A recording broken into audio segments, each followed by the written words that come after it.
Good evening, my dear friend. As this day comes to an end, I find myself sitting in my quiet room, the soft glow of my desk lamp casting gentle shadows across the walls. Through my window, I can see stars twinkling in the vast darkness of night, each one a reminder that even in the deepest darkness, there is light. You know there's something sacred about this transition from day to night, isn't there? Our bodies naturally slow down, our shoulders drop, and somewhere deep inside, we know it's time to let go. The psalmist understood this when he wrote in Psalm 4 verse 8, "In peace I will lie down and sleep for you alone. Lord, make me dwell in safety." Tonight isn't just an ending, it's a beginning. It's when our loving Father does his most tender work, healing our hearts, restoring our souls, and preparing us for tomorrow while we rest. Take a deep breath with me right now. Let your shoulders drop. Feel your breath slow down naturally. Before we begin this journey together tonight, I'd love to know where you're watching from. Drop your city or country in the comments below. And if this prayer is already touching your heart, please hit that like button and subscribe to join our community of believers who gather each night for prayer. Now, as we prepare to place everything into God's loving hands, let me share something that might change how you see this very moment. You know, I've been thinking about something as I prepared my heart for tonight. Have you ever felt like you're carrying invisible weights throughout your entire day? I remember one particular Thursday last month when I woke up and immediately felt like someone had strapped a backpack full of rocks onto my shoulders. There was that important email I'd been avoiding for a week, sitting in my inbox like a ticking time bomb. A difficult phone call with a frustrated client that left me questioning my abilities. Text messages from friends asking for help when I barely had enough energy for myself. And then, like a punch to the gut, an unexpected medical bill appeared in my mailbox, reminding me that life doesn't wait for convenient timing. Maybe you know this feeling too. That sensation of racing against time, but somehow always coming in second place. The pressure to be strong for your family when you feel like you're crumbling inside. The worry about your financial future that keeps you awake at 3 a.m. The loneliness that hits you even when you're surrounded by people who care about you. I've learned that we carry so many different types of burdens. There's work pressure with deadlines approaching, and difficult colleagues who seem to drain your energy. Family concerns about aging parents and children's uncertain futures. Health worries about persistent symptoms and growing medical bills. Financial stress from unexpected expenses and retirement planning that seems impossible. Relationship tensions from unresolved conflicts and communication gaps that feel like canyons. Sometimes I feel like a smartphone with a dying battery, trying desperately to function, but knowing I'm about to shut down. The weight accumulates throughout the day, doesn't it? Each phone call, each decision, each worry adds another stone to that invisible backpack. By evening, we're hunched over exhausted, not just physically, but emotionally and spiritually. But here's what I've discovered, and I want you to hear this clearly. Jehovah Nissi, the Lord, our banner of victory, never intended for us to carry these loads alone. He sees every stone in your backpack. He knows the weight you've been carrying, and tonight, He's inviting you to set it all down. The beautiful thing about this moment is that we don't have to pretend anymore. We don't have to act like we have it all together. We can acknowledge that yes, today was heavy, and that's okay, because our God specializes in taking heavy things and making them light. As the clock strikes 11:30 and the house settles into its evening quiet, I find myself sitting in the gentle darkness, and suddenly the silence feels overwhelming. There's something about nighttime that makes everything feel bigger, isn't there? The problems that seemed manageable during the busy daylight hours now loom like mountains in the darkness. The soft glow from my phone screen shows me messages and emails I haven't responded to, each notification, a reminder of things undone, words unsaid, decisions unmade. Why do the problems feel so much bigger at night? I ask myself this question often, sitting here in the ticking silence of my bedroom. The grandfather clock in the hallway marks each second with precision, but my thoughts move in chaotic circles. What if this happens? What if that doesn't work out? What if I've made the wrong choice? What if it's too late? I feel like I'm standing at the base of an enormous mountain, with nothing but my bare hands expected somehow to move it before morning comes. It reminds me of being a child, afraid of the shadows that danced on my bedroom wall. Back then, my mother would sit on the edge of my bed and whisper, "God never sleeps, honey. He's watching over you all night long." Those words brought such comfort to my 7-year-old heart. But now, decades later, how do I find that same simple trust?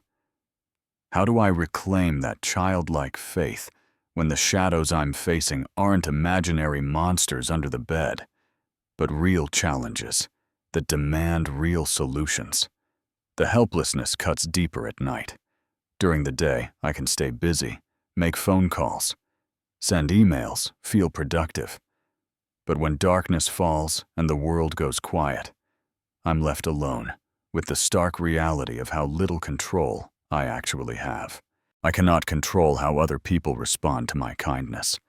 I cannot change the mistakes I made last week or last year. I cannot guarantee that my family will be safe tomorrow. I cannot heal the illness that's attacking someone I love. I cannot create job opportunities out of thin air or make money appear in my bank account through sheer willpower. Sometimes I feel like a small boat in the middle of a vast ocean during a storm, waves crashing over me from every direction. The loneliness cuts deeper than any physical pain I've ever experienced. The helplessness makes me question whether I'm strong enough, smart enough, faithful enough to handle what life has placed before me. Fear whispers lies about tomorrow, telling me that things will only get worse, that I'm fighting a losing battle, that maybe I should just give up trying. But then, in the quiet of my heart, I hear a gentle reminder, a whisper that cuts through all the noise and chaos. I'm not supposed to carry this alone. I was never meant to be the captain of this ship, or the one who calms the storm. There's someone bigger, stronger, more capable than me. And he's been waiting patiently for me to remember that I don't have to do this by myself. This is the moment everything changes. I reach over and turn off my phone, pushing my laptop to the side of the bed. I need to disconnect from all the noise, all the demands, all the reminders of what's undone. I slide off my bed and onto my knees, just like I did when I was 8 years old, learning to pray for the first time. I place my hands over my face and take 3 deep breaths, feeling the carpet beneath my knees, grounding myself in this sacred moment of surrender. "Lord," I whisper into the darkness, "I place my job in your hands tonight." I think about the project that's been keeping me awake, the presentation. I'm not prepared for the difficult conversation I've been avoiding with my supervisor. I picture myself literally placing these concerns onto an altar, releasing my grip on them, one by one. The relationship with that coworker who seems determined to make my life difficult goes onto the altar too. The financial pressure from work, the fear of not being good enough, the imposter syndrome that tells me I don't deserve the position I have, all of it gets placed into God's capable hands. "I give you my family's future," I continue, and this prayer goes deeper. I surrender my children to His perfect love, acknowledging that He loves them even more than I do, which seems impossible, but I know it's true. The worry about their choices, their safety, their happiness, their spiritual growth, I place it all before Him. My aging parents and their failing health, the difficult conversations we need to have, the decisions coming that I don't feel equipped to make. Lord, these are yours now. The relationships in my family that need healing. The old wounds that keep reopening, the communication patterns that seem stuck in destructive cycles. I release them to your redemptive power. I surrender my financial worries to you.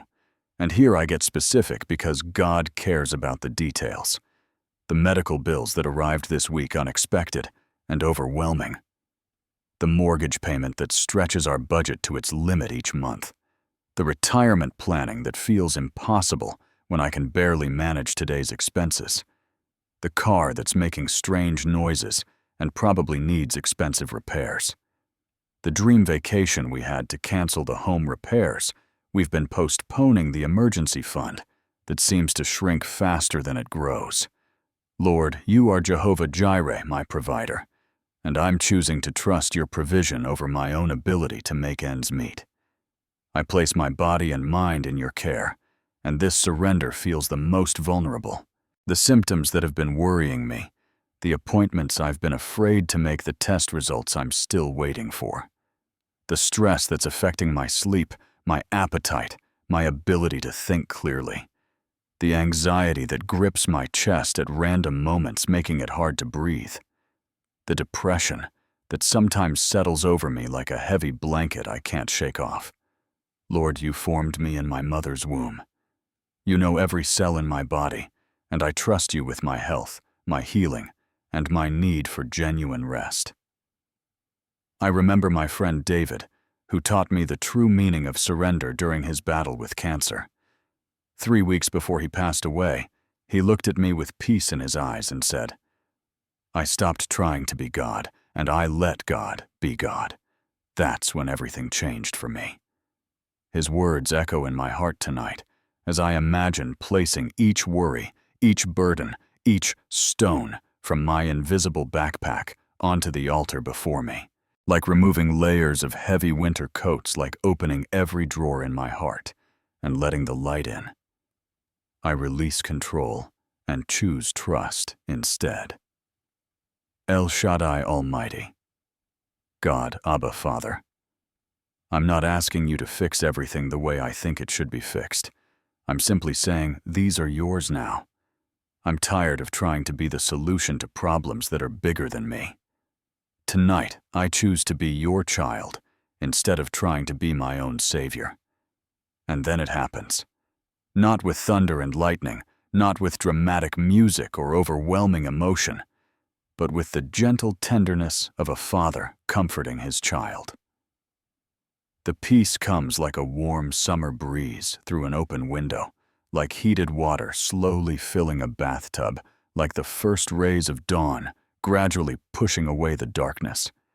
I feel my shoulders actually drop, my jaw, unclench my hands, relax from the fists they'd been making without my realizing it. This is what the Bible calls the peace that surpasses understanding, and I'm experiencing it in real time. My mind, which has been racing like a hamster on a wheel for hours, begins to slow down.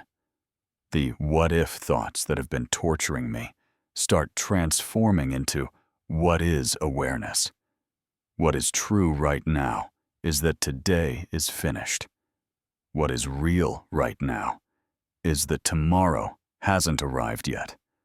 What matters right now is this moment, this breath, this heartbeat, this opportunity to rest in God's presence. I can feel my mind shifting from anxiety to gratitude, and it's like watching a master artist paint over a dark canvas with brilliant colors. Where I was worried about that medical bill, I now feel grateful for a home to live in and access to health care.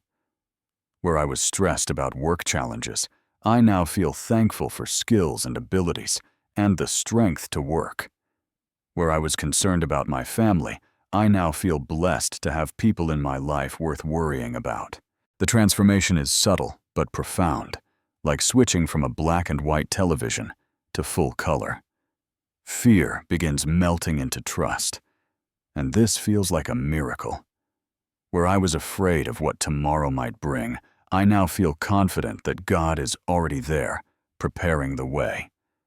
Where I was scared of failing, I now feel assured that every step has meaning and purpose, even the stumbling ones. Where I was terrified of being alone, I now feel surrounded by love, knowing that God's presence never leaves me, not even for a moment. I think about divine timing, and suddenly I remember that delayed flight from 2 years ago that I was so angry about at the time. Later I discovered there had been an accident on the highway at exactly the time I would have been driving home from the airport. God's delay wasn't punishment, it was protection.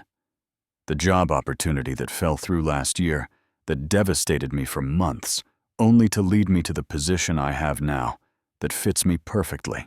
The relationship that ended painfully, making space for the love I have today. Delay is not denial, it's divine preparation. This truth settles into my spirit like seeds finding good soil. God uses what looks like setbacks to set us up for something better. He orchestrates timing we couldn't possibly understand from our limited perspective. What feels like rejection is often God's protection from something that would have harmed us down the road.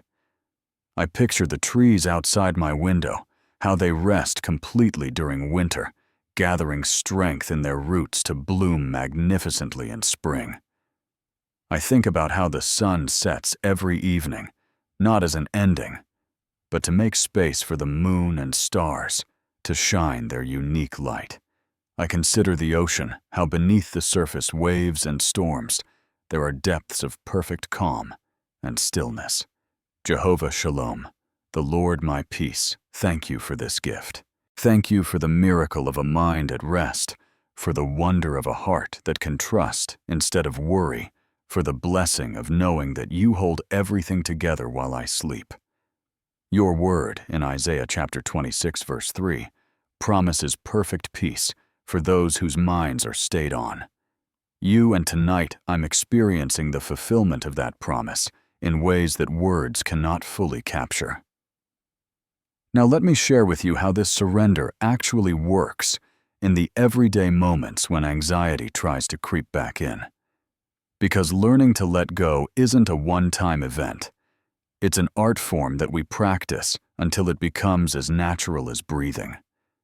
And I want to be clear about something important. Letting go doesn't mean becoming passive or giving up on taking responsible action. It means choosing to trust actively instead of trying to control obsessively. Think about learning to drive a car. Sometimes you have to take your foot off the accelerator and even apply the brakes to avoid an accident. Surrender is like that. It's the wisdom to know when to step back and let God navigate the situation better than we ever could. Let me give you some real examples from my own life. When my teenage daughter started making choices I didn't agree with, my first instinct was to control lecture and try to force her into compliance. But surrender taught me to shift from trying to control her behavior to praying for her heart and offering guidance when she asked for it. Instead of staying awake all night worrying, I learned to say, Lord, I release my daughter to your perfect love, which is greater than mine. That doesn't mean I stopped being her father. It means I stopped trying to be her Holy Spirit. When my job became uncertain last year, and rumors of layoffs were circulating, I found myself checking job websites obsessively and losing sleep over scenarios that hadn't happened yet. Surrender meant doing my best work each day and updating my resume, but then releasing the outcome to God's perfect plan for my life. Instead of panic, I learned to pray. I place my career in your faithful hands, trusting that you have something good prepared for me, whether it's here or somewhere else. When those concerning symptoms appeared, and I was waiting for test results, fear wanted to convince me that the worst-case scenario was inevitable. But surrender taught me to care for my body as the temple God gave me, while trusting Him with every cell, every organ, every system. I trust you with my health, knowing that whether you choose healing or grace to endure, you'll be with me every step of the way. I learned this principle from watching a farmer who lived next to my childhood home. After he planted his seeds in the spring, he didn't dig them up every day to check their progress. He trusted the natural process of soil water and sunlight to do what they were designed to do. He prepared the ground, planted, at the right time, watered when needed, and then waited patiently for harvest season. Faith is like that. It's planting seeds of trust and believing in God's perfect timing for the harvest. When I study the Bible, I'm amazed by how many of God's greatest servants had to learn this lesson of divine delays. Abraham waited 25 years for Isaac, the son God had promised. Joseph spent 13 years in slavery and prison before becoming second in command of Egypt. David was anointed as king, but waited 15 years before actually taking the throne. In each case, God's delays were not God's denials. The waiting was preparation, character building, and perfect timing that only God could orchestrate. So tonight, here's what I want you to do with me. Think of the 3 things that have been weighing most heavily on your heart. Take a moment to write them down, even if it's just mentally. Now, pray specifically about each one, placing it completely into God's hands. As you do this, imagine performing a symbolic action. Fold that paper and place it under your pillow, saying out loud, "Lord, these are yours now. I don't have to carry them anymore." Remember, you are the sheep, not the shepherd. The shepherd knows the path, sees the dangers ahead, knows where the green pastures and still waters are located. Your job isn't to figure out the route, it's simply to follow the one who does. I don't need to know the way, I just need to trust the one who is the way. As I rise from my knees feeling lighter than I have in weeks, I want to speak a word of blessing over your night and into your heart. The weight is gone. The burden has been lifted. The peace that seemed impossible just an hour ago now flows through me like a gentle river, and I want you to experience this same freedom. Tonight, I choose peace over worry, knowing that worry has never solved a single problem, but peace has healed countless hearts. Tonight, I choose trust over control, understanding that my grip on circumstances was always an illusion anyway, but God's grip on me is eternal and unshakable. Tonight, I place everything into your hands, Lord, because your hands are big enough to hold my world and gentle enough to hold my heart. And now, I want to pray this blessing over you, wherever you are in this moment. May you sleep under the shadow of the Almighty, covered by His wings of protection and love. May His angels establish their camp around your bed tonight, standing guard over your dreams and your rest. May you wake tomorrow morning with the fresh mercies that are new every day, ready to face whatever comes with strength you didn't have today. Remember what Psalm 121, verse 4 promises us. The Lord never sleeps, never rests. While your body is recovering and your mind is resting, He is working.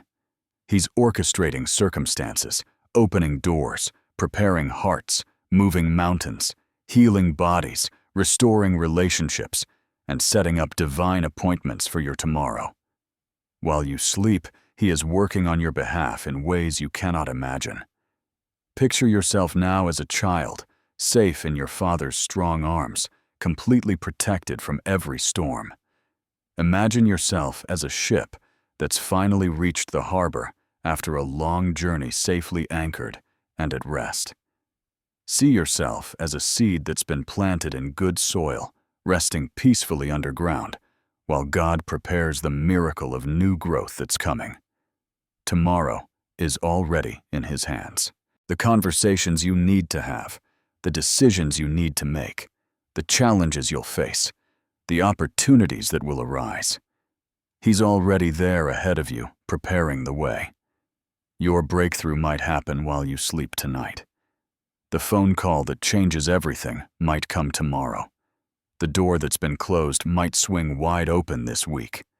Nothing is lost in God's hands, and nothing good is ever wasted in His economy. Before you close your eyes tonight, I want you to take 3 deep breaths with me. Breathe in His peace. Breathe out your anxiety. Breathe in His love. Breathe out your fear. Breathe in His presence. Breathe out everything else. And just before sleep takes, you whisper these words: "Thank you, Jesus. I trust you. With tonight, I trust you. With tomorrow, and I trust you. With everything in between." Let me ask you something as we close our time together tonight. What's one burden you're choosing to release into God's hands right now? Share it in the comments below, if you feel comfortable. This is a safe space where we encourage one another in faith. Your prayer might be exactly what someone else needs to hear tonight. And if this prayer has brought peace to your heart, would you help me share it by hitting the like button and subscribing to join our community of believers who gather here each evening for prayer? Share this video with someone who needs to experience God's peace tonight. Thank you for allowing me to walk with you through this sacred time of surrender and rest. Thank you for trusting me with your evening, for opening your heart to God's love, and for choosing faith over fear tonight. May the peace you found in these moments follow you into the sweetest sleep and carry you safely into tomorrow's new mercies. Good night, my friend. Rest well in His unfailing love.